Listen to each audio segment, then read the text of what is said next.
Comment vaincre la peur de grossir? C'est probablement la question qui m'est le plus posée avant et au début de l'accompagnement en pacification alimentaire. J'ai bien compris que la restriction était mauvaise pour moi et j'ai absolument envie de lâcher prise. Mais si je fais ça, je vais manger du Nutella matin, midi et soir et je finirai obèse. Je n'accepterai jamais de prendre plus de poids. J'ai trop peur. Bien, dans cette vidéo, je vais te donner toutes les clés pour réussir à dépasser ta peur de prendre du poids et de t'avertir de quelques pièges. Reste bien attentif jusqu'à la fin de la vidéo parce qu'il y a certaines subtilités qui nous échappent en général. Chapitre 1. Pourquoi as-tu peur? Avant de se demander comment on va traverser cette peur, il est indispensable d'abord de s'arrêter sur ses origines, sa provenance. Il y a en l'occurrence 3 raisons pour lesquelles tu as si peur de grossir. La première, c'est que tu n'as jamais appris à faire confiance à ton corps. Tu viens de passer des années, parfois des décennies, à le combattre avec ton mental et par conséquent, tu ne sais pas lui faire confiance. Et tu as le sentiment que si jamais tu le laissais faire ce qu'il veut, il te trahirait. Et c'est réciproque, puisque ton corps, lui aussi, ne te fait pas confiance, c'est-à-dire qu'il se méfie de ce mental tyrannique et contrôlant, et c'est bien pour cette raison qu'il essaie de te faire manger le plus possible en un minimum de temps. La deuxième raison, c'est que tu projettes tes désirs alimentaires comme des absolus. Tu te dis que si aujourd'hui tu fantasmes sur des aliments hyper palatables, sucrés, gras et industriels, c'est probablement parce que tu as un problème avec la nourriture et c'est probablement que tu es trop gourmand ou que tu es accro au sucre et que ce sera comme ça le reste de ta vie. Par conséquent, tu crois que tu es condamné à devoir te restreindre et te contrôler, te bagarrer contre la nourriture jusqu'à la fin de ton existence. Il est important ici de rappeler que tout ceci n'est qu'une croyance, une histoire que tu te racontes à toi-même. Le problème, c'est que cette histoire, elle te maintient dans cette peur de prendre du poids. La troisième raison, et je crois que c'est la raison principale et la plus profonde, c'est que tu as rattaché ton apparence physique, ton poids sur la balance, à ton besoin de sécurité et de validation. Qu'est-ce que ça veut dire? Ça veut dire que ta sécurité psychique, émotionnelle, identitaire, et que ta valeur en tant qu'être humain, en tant qu'individu, elle dépend d'un chiffre qui s'affiche sur une machine posée sur le sol ou d'un reflet dans un miroir. Évidemment, dans les bons jours où tu as l'impression que tu perds du poids et que le reflet te plaît, c'est gratifiant.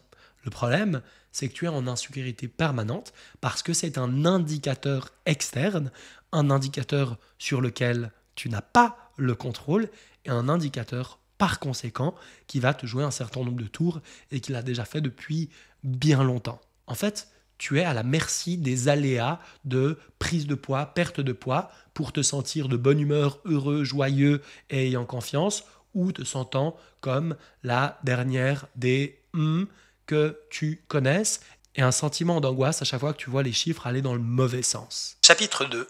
Pourquoi tu as besoin de grossir? En fait, cette prise de poids que tu redoutes tant au début de processus de pacification alimentaire, je crois, n'est pas optionnelle. Elle est même parfois indispensable et il y a 3 raisons pour cela.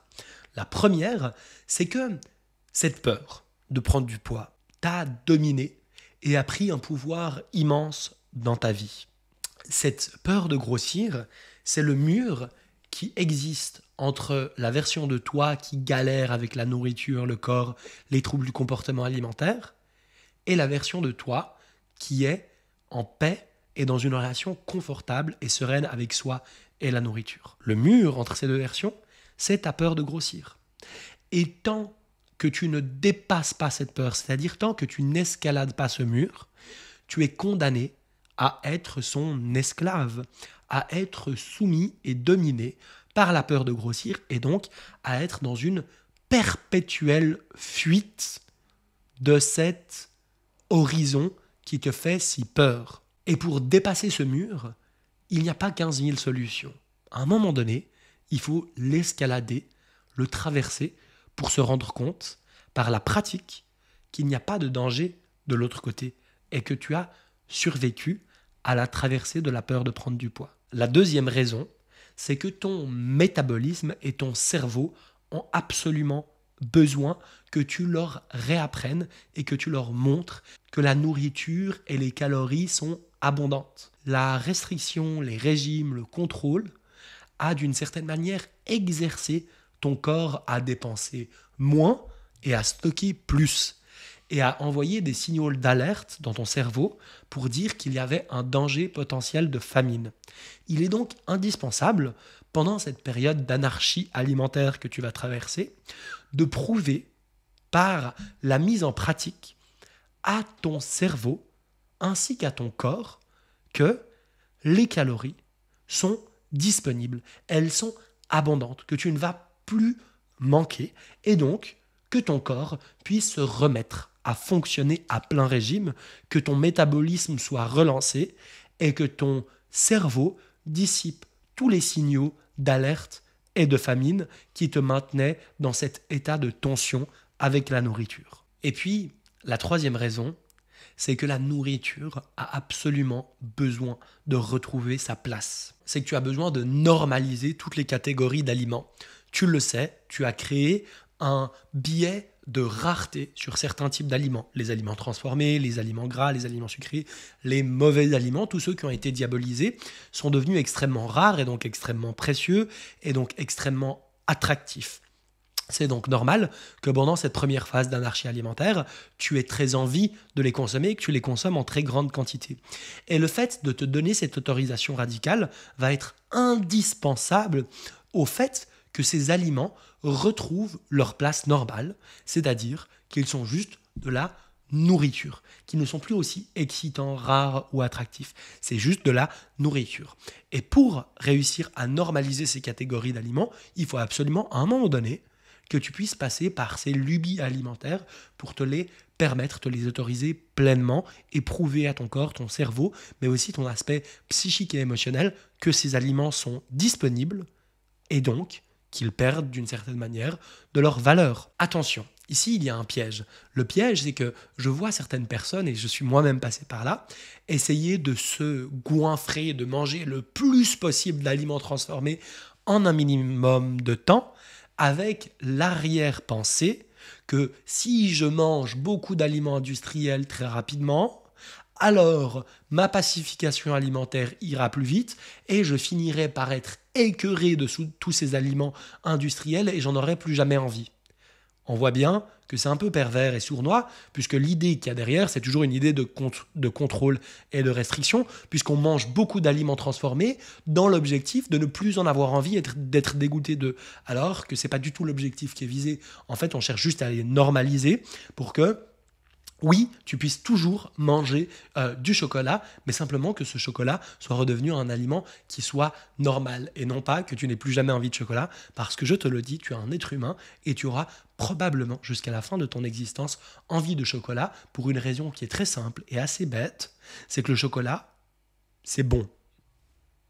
Mais surtout, la raison pour laquelle tu as besoin de prendre du poids, c'est parce que le fait de vivre la perte et le deuil de cet indicateur du poids et du reflet dans le miroir va t'obliger à couper le lien qui existe entre ton poids, ton reflet et la valeur et la sécurité que tu t'apportes. Il faut absolument que ces deux éléments soient décorrélés l'un de l'autre. Et pour qu'ils le soient, il est indispensable que par le fait de le vivre, tu te prouves à toi-même que malgré l'éventuelle prise de poids que tu es en train de vivre et que tu as vécu, tu n'es pas mort, tu n'as pas disparu, le ciel ne s'est pas effondré sur ta tête, et puis tu continues d'exister, et surtout, ta valeur en tant qu'individu, elle demeure identique. Quel que soit le poids ou l'apparence que tu as, elle demeure identique. Et ça, c'est ce qu'on appelle la sécurité intérieure. Parce que tu as rapatrié les indicateurs que tu mettais dehors, tu les as remis à l'intérieur de toi, et c'est exactement le processus qui a besoin d'être vécu dans ce processus de pacification alimentaire. Chapitre numéro 3, que faut-il faire ? En fait, c'est là que les choses se compliquent. Parce que, pour une fois, il n'y a rien à faire, il n'y a rien à accomplir, il n'y a pas de performance ou d'effort à fournir. Il s'agit en fait simplement d'être, ou devrais-je plutôt dire de se laisser être. Je comprends que ça a l'air un peu perché. Qu'est-ce que ça veut dire concrètement, se laisser être? Se laisser être, ça veut dire accepter que tu ne choisis pas ton poids, le laisser évoluer, c'est-à-dire laisser ton corps rétablir l'équilibre tout seul, naturellement, et accueillir tout ce qui vient avec. Probablement viendra de la tristesse, de la déception, de la peur, de la colère peut-être. Il y a tout un tas de sentiments, de sensations, de lourdeur, d'inconfort, de fatigue. Il y a tout un tas de choses qui vont arriver pendant cette période et il n'y a rien à faire d'autre que de se laisser traverser par tout cela.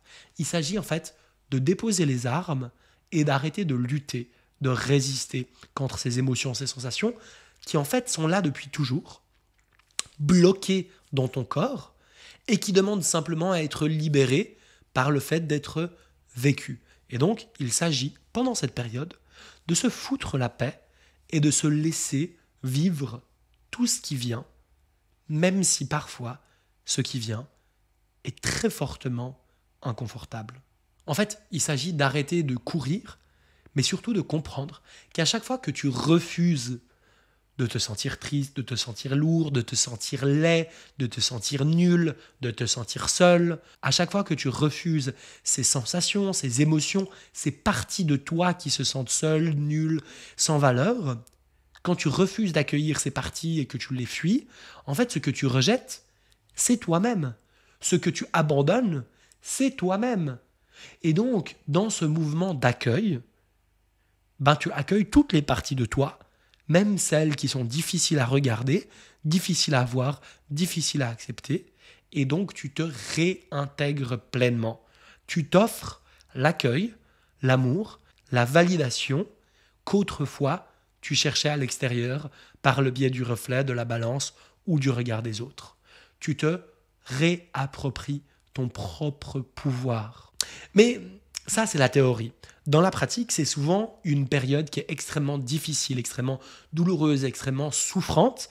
Et le risque, lorsqu'on est tout seul confronté à cette période, eh bien, c'est simplement que ça soit trop difficile, qu'on ait trop peur et qu'on se dise « il y a quelque chose qui ne va pas, j'ai un problème, je suis en train de sombrer », et donc de commencer à faire marche arrière, de revenir dans des stratégies d'évitement, dans des mécanismes de défense, notamment liés au contrôle et à la restriction, et donc de rester bloqué dans cette boucle infernale de contrôle, restriction et compulsion, détestation de soi pendant des semaines, des mois, des années. C'est souvent ce à quoi j'assiste. Et en fait, c'est pour cette raison qu'il est parfois très important, ou plutôt devrais-je dire indispensable, d'être accompagné. Être accompagné, c'est accepter de ne pas rester seul face à ce chaos, d'accepter de recevoir du soutien, de l'aide, de la structure, mais surtout d'être avec quelqu'un qui a déjà fait ce chemin, qui est déjà passé par ces étapes et qui va pouvoir te prendre par la main et t'amener du point A au point B. Et ça tombe bien, parce que c'est exactement ce que je fais, c'est exactement mon activité. Si tu apprécies mon contenu, si tu aimes bien la manière dont j'explique les choses, si simplement ça te parle, peut-être qu'il y a des appréhensions, peut-être qu'il y a des peurs, peut-être qu'il y a des choses qui te retiennent, mais je t'invite à cliquez sur le lien qui s'affiche en dessous de cette vidéo ou en commentaire pour réserver ton appel de bilan personnalisé offert.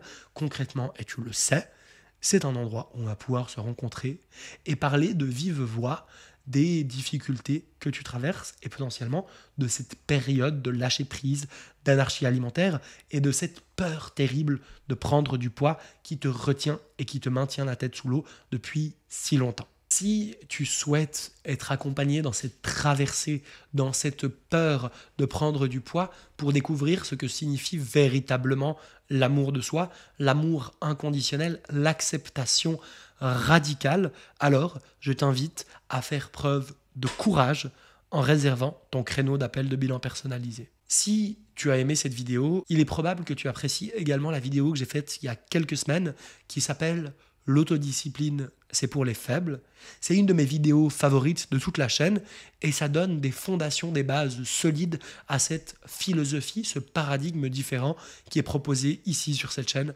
avec la pacification alimentaire. Si tu ne l'as pas déjà vu, je t'invite à aller voir cette vidéo. Je te rappelle que si tu as des questions ou des remarques, tu peux les déposer dans l'espace commentaire. Et si tu veux louper aucun des prochains épisodes, je t'invite à cliquer sur le bouton s'abonner et activer clochette, la petite cloche. Dans tous les cas, je te remercie pour ton attention et je te dis à la prochaine. Au revoir.